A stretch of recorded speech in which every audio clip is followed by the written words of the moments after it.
On today's episode, I'm going to do a part 2 of an earlier episode from our JHS Pedals show, Pedals You Have Never Seen.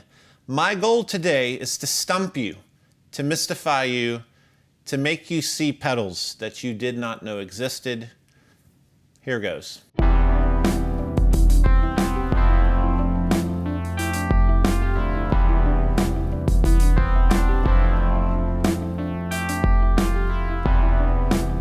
We're going to start this magical mystery tour of pedals you have never seen, part 2 technically, because I did an old one. You can go watch it as well. Basically, this is a really bad game show where by the end you have tallied up the amount of pedals I show you, and I still win because you've never seen most, if any, of these. The first one up is a real doozy. It was donated by a fan of the show. Really fun. It is the Fazor by Sound Research Model SR26. Now notice it's not Fazor, it's Fazor, F-A-Z-O-R. Has a sweet wicked symbol above it. I love the color. It's heavy, it's made in Japan, and have the original box, $129.50. It's a professional product of Sound Research, not to be confused with their unprofessional products. And then there's a beautiful hint here. I already told you it's made in Japan, but this says Rickmar Marketing Limited, Baltimore, Maryland. That means this was made overseas and distributed in the US. Must not have been that popular. And there's a warranty registration card, never been filled out, smells like candy, looks like beautiful something, and there's an address on here, and this is where I need you guys to help me out. Some of you guys live in the Baltimore, DC area, and I need answers so I can sleep at night, and there's an address right here. We know this is from the late 70s, early 80s, but I don't care. I'm relentless. I want you to go to Rickmar Marketing Ltd, 7019 Deerfield Road, Baltimore, Maryland, 21208, and I want you to knock on the door. I want you to take pictures. I want it to get rowdy. I need answers. Who is Sound Research? What is the Fazor? We know it's a Phase 90 because it sounds like a Phase 90, and it basically is. This is it. This is the first pedal you've never seen on today's episode. You're going to help me investigate it, and now I'm going to play some weird Waylon Jennings like Space Country riff.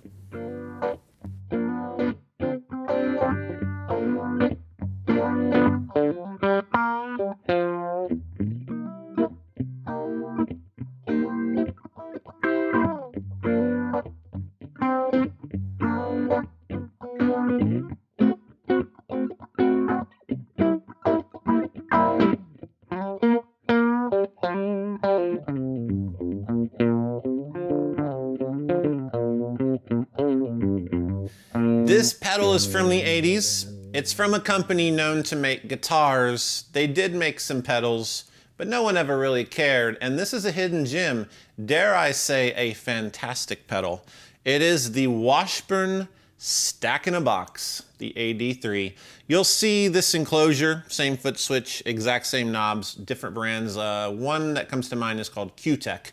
Basically a Japanese company, made pedals for whoever, put names on them. But this one is really great. It's a fantastic overdrive distortion. Stack in a Box is obviously a reference to a Marshall stack. I think it does it really well, and I think it's ahead of its time. The circuit's pretty unique. It has pink on black with yellow. I don't know what else you want. I don't know. Some people are picky. I'm not picky when it comes to pedals. And I just need to play it.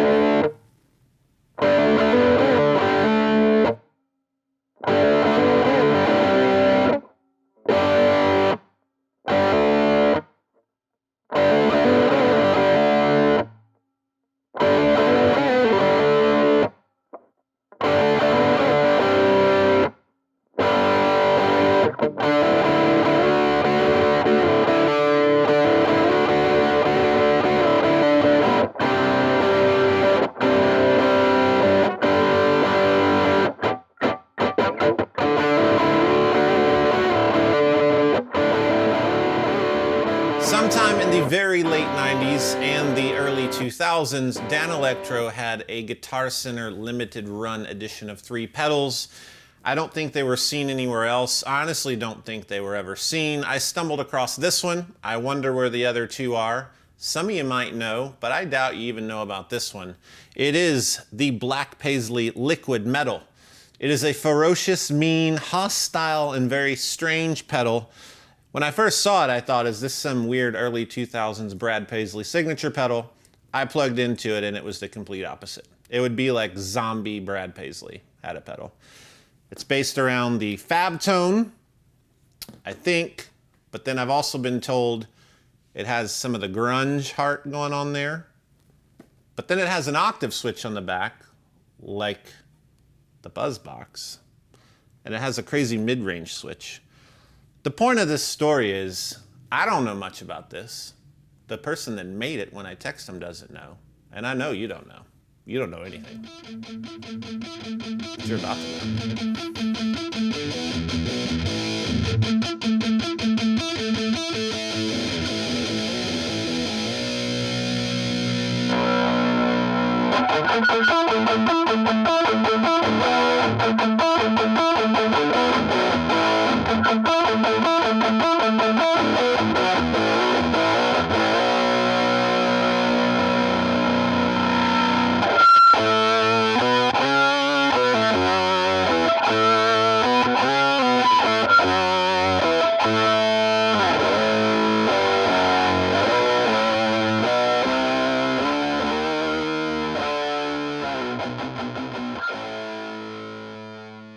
This one's a real doozy. I feel like there's a deep, beautiful theatrical story in this brand. I don't know. I've never seen one of them. I want to look at it. I haven't had time, so it made it onto this episode. It is the Cosmo chorus unit by Loco Box. So apparently Loco Box was a pedal company. This is definitely Japanese, and their logo is a box. So when you call your company Loco Box, you put a box on your pedal, because the pedal is a box. And the box that you put on the pedal is just a representation of the box that the pedal's in. It's deep stuff. I have a sneaking suspicion that Gaiatone made it, because the Gaiatone pedals of the era have very similar casings. Almost, no. That is the identical power connector. Yeah, Gaiatone probably made this. I don't know that, but I am gonna say that it's absolutely true.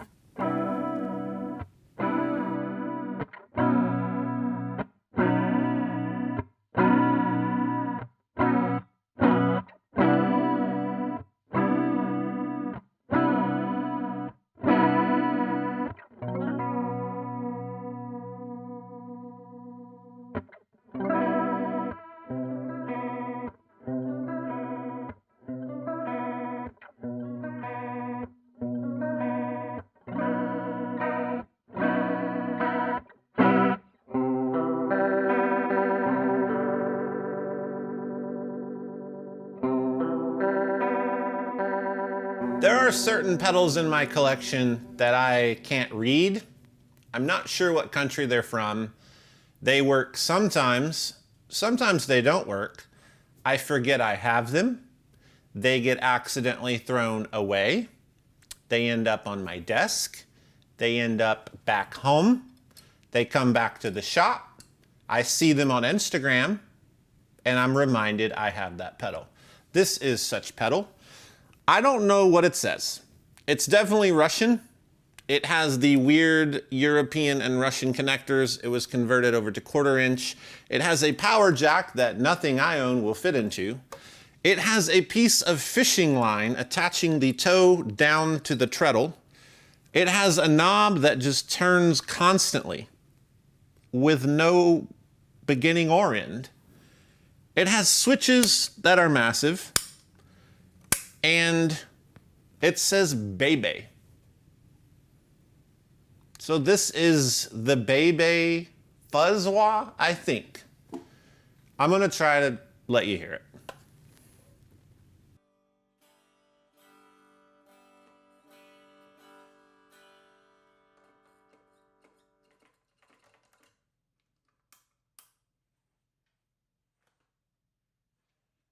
That was interesting. I feared for my life and the safety of Nick's life, so we unplugged it. Too bad. Too bad that we'll never know what it sounds like. It looks cool though. Next up is a 2011 JHS prototype that almost went to market. This is from the stamping era. We were not yet printing. It has a dino on it, or dinosaur for some of you people, because I was going to call this, wait for it, the Dino Drive. It's an overdrive distortion fuzz. I'm really, really into it. It might show up at some point. I don't know. It's really good. I know I made it, but sometimes you can be like good prideful that you make something good. I don't know why we never put it out. I don't know. I gotta think about this.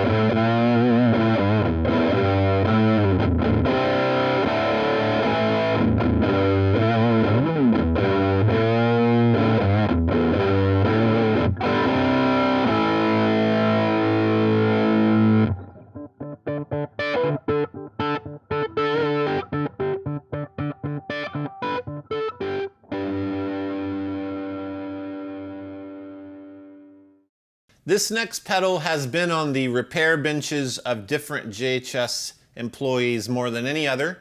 I've taken it home and worked on it. I've had John across the hall work on it 4, 5, 6 times.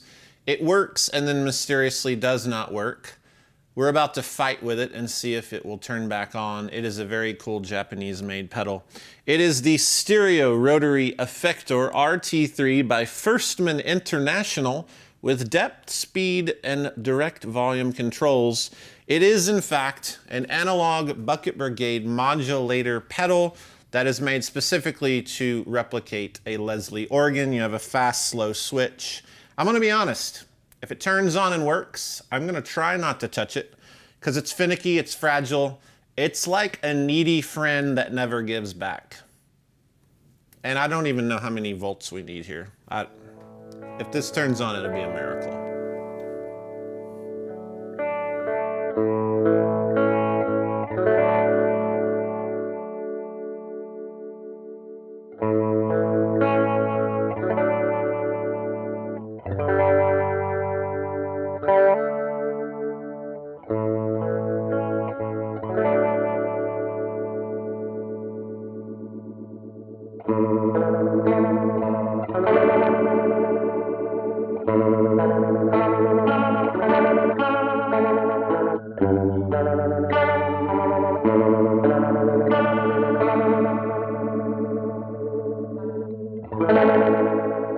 We're gonna end on a real doozy. This was also sent in by a fan of the show.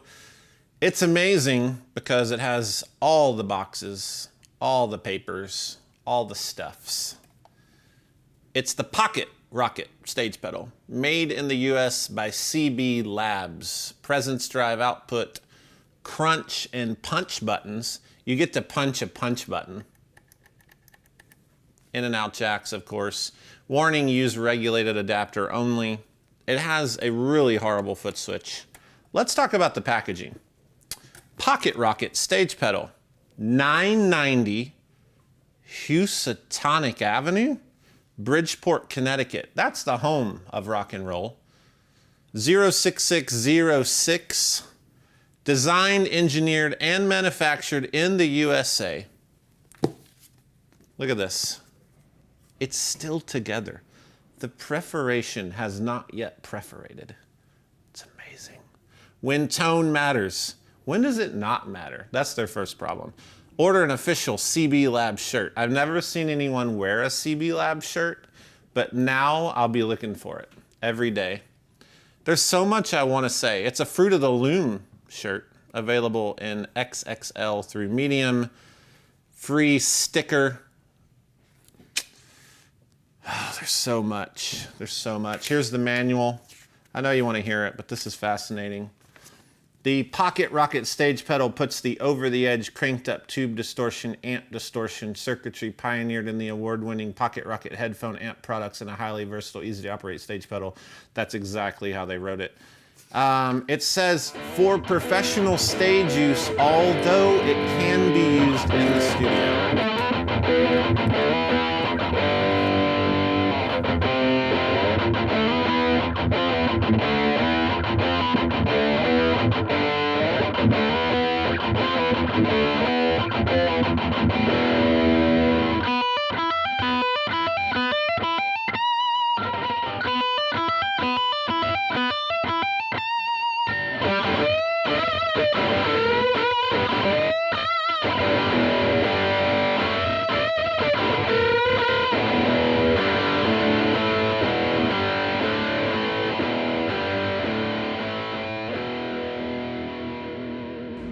Today's record time is brought to you by 2013's One True Vine by Mavis Staples. Mavis is a spectacular artist. I got to see her open for Bob Dylan.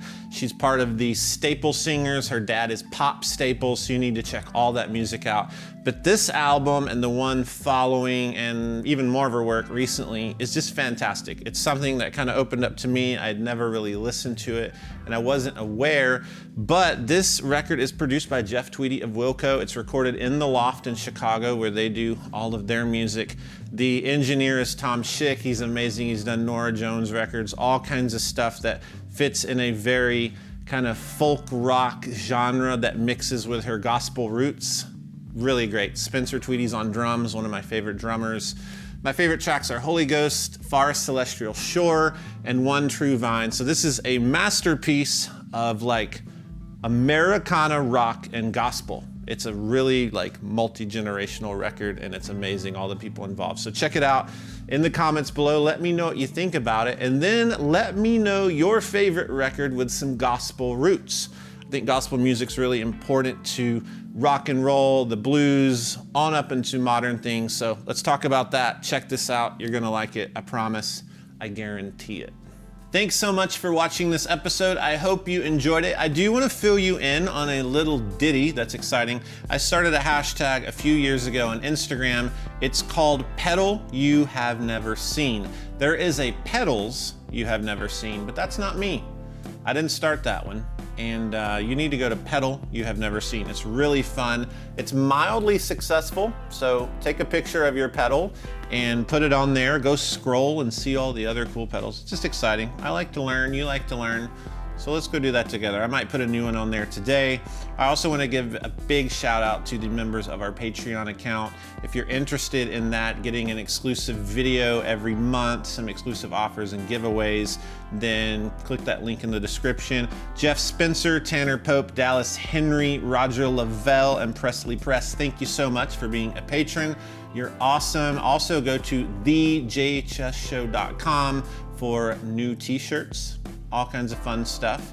And hit like if you like this episode, subscribe to the channel, and click the bell icon to get notifications of future episodes. Until next time, just relax in the fact that you just saw a bunch of pedals you'd never seen, and now you're a better person. Cut.